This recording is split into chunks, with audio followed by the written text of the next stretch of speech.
This was my 6th visit to eastern southern Ukraine since the Euromaidan began in November, December of 2013. I've travelled to every region of eastern southern Ukraine as part of a project to write a book on the Donbas and the Donbas conflict. The project was initially begun prior to the Euromaidan, prior to the conflict, but of course has now expanded. Project funded by the Ukrainian Studies Fund of the US and based at the University of Alberta. This particular visit was to an area where I had never been before, Mariupol and the front line. I had to get approval from the security service, because you then tell the Ministry of Defense to issue a card, ATO card, anti-terrorist operation card. And we went with a group of journalists organized by the Trade Union of Independent Journalists of Ukraine, 2 from Kharkiv, 1 from Kiev, 1 from Lutsk, to Mariupol and to the front line, Volnovakha, which is a rayon center, about 20 kilometers from the front line. Lots of Ukrainian troops there. What to me is incredibly fascinating is the degree to which so many women are involved on the ground. I mean, it's fascinating to see how civil society in Ukraine in general, but particularly in central, eastern, and southern Ukraine, is providing a huge amount of support to the Ukrainian military and the National Guard. And without that support, the Ukrainian troops and National Guard would be in very dire straits. So on the one hand, there's a positive element to this, very high level of civil society, which makes Ukraine very different from, say, Russia and most countries in the former USSR.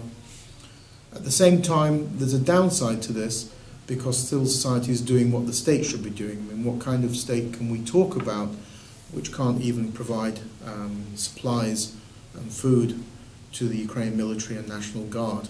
And some volunteers have, it has been noted by themselves in various media articles, talked about having to spend thousands of dollars to equip themselves when they go to the front line.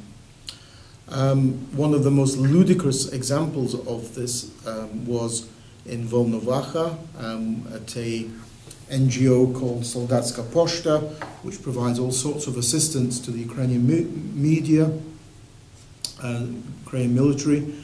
It's run by Olena Mokrinchuk, a lady who was a journalist in the past, but now is very heavily involved in this.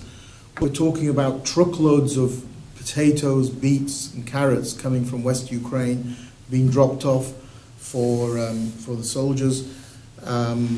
One of the biggest popular items that she gives out are military fatigue trousers, which are American, which she buys for 500 hryvnia each, because the ones issued by the Ukrainian government are terrible and they last a few weeks before they fall apart.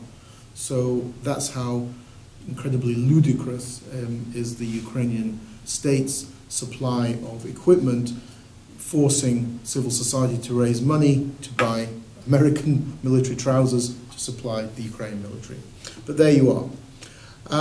The interesting things about Mariupol are, which is also the case in western Donetsk. I was in Sloviansk and Kramatorsk in December, an area controlled by Ukrainians since the summer of 2014, after the Russian security forces and separatists were kicked out, is that the communists and pro-Russian Slavic parties, Party of Slavic Unity and other marginal groups who had been running the political support for the separatists, had fled with the pro-Russian forces, both from Mariupol and western Donetsk.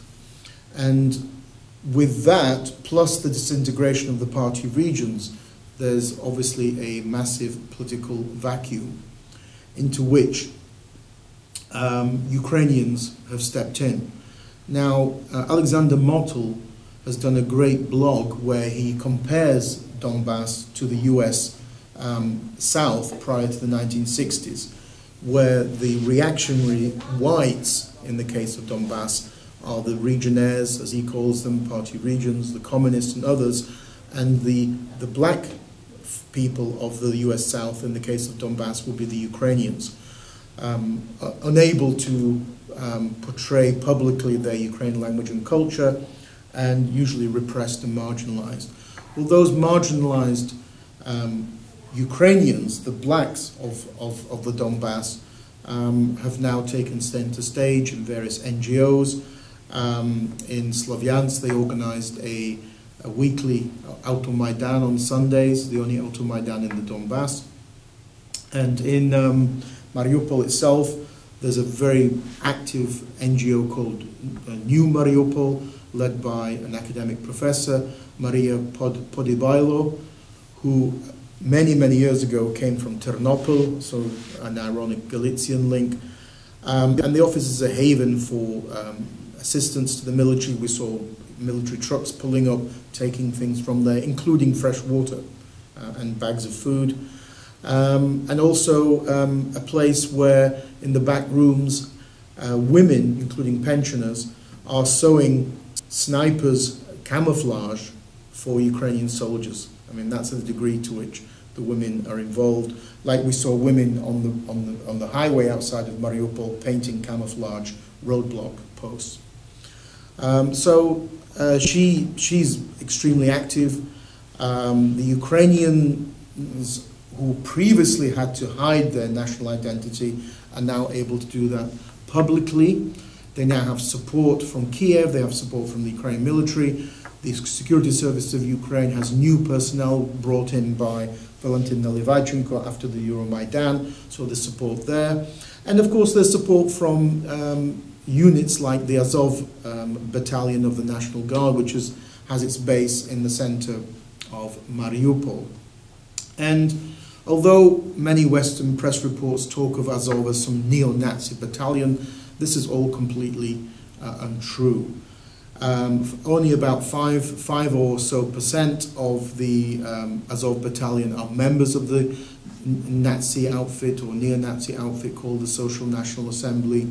The majority are not. The majority are simply young Ukrainian patriots between the average ages of 18 to 22, a high number of intellectuals and students who are active in the Euromaidan. These are people with very high levels of education.